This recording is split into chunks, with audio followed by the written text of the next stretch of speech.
Traders liked what they heard from the central banker today. In fact, the last sentence of his speech was the equivalent of saying, "Don't worry, the fire department's still here. If a fire breaks out, we'll take care of it." Action from bankers at that Jackson Hole conference. I talked with Alan Blinder. He's the former vice chairman of the Fed and now a professor of economics at Princeton.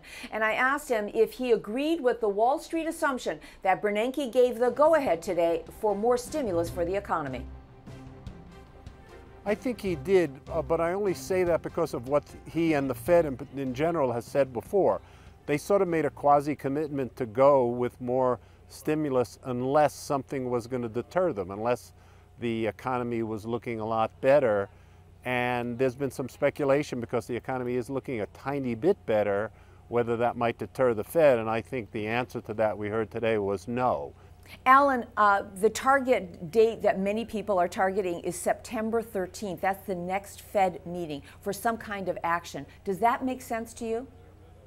It does make sense. It gives you enough distance before the election, although it's relatively close to the election, so that you don't, or you only get tied up in politics a little bit. These days the Fed can't keep out of politics, although they like to. So it's close to the election, but not super close. If you let it go much more, I think you're talking about after the election. And they certainly are giving off vibes suggesting they're more eager than that. As you know, many people debate the effectiveness of Fed policy so far. Chairman Bernanke today made a very strong defense and basically saying the more we do, the more good it does for the economy. Your thoughts on that? Yeah, I think it has been effective. I think the effects have been modest. I saw there was a numerical estimate in his speech that seemed a little on the high side to me, although not beyond the realm of the possible, and he hedged that estimate also.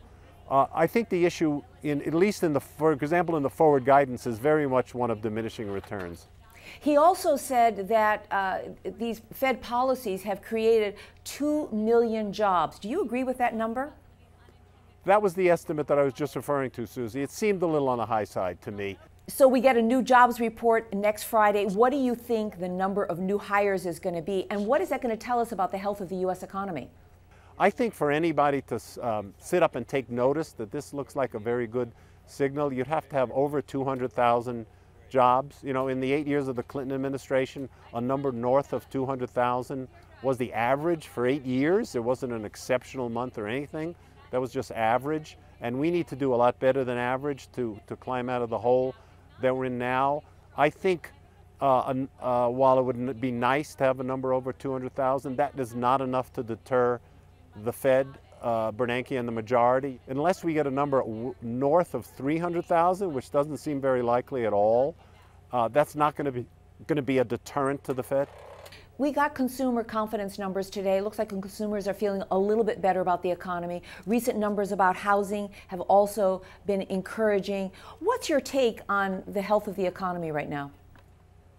You know, I think it's looking a little bit better, but a little bit better is just not enough better. You know, we've had about, since we started recovering from this very, very deep recession, the growth rates averaged just a little bit less than 2.5%. Those kinds of numbers that you were just referring to, Susie, are consistent with a scenario like that, and that's just not good enough, and that's, of course, what's got the Fed so concerned. All right. Alan Blinder, thank you so much for talking with us. Really appreciate it. Glad to be here.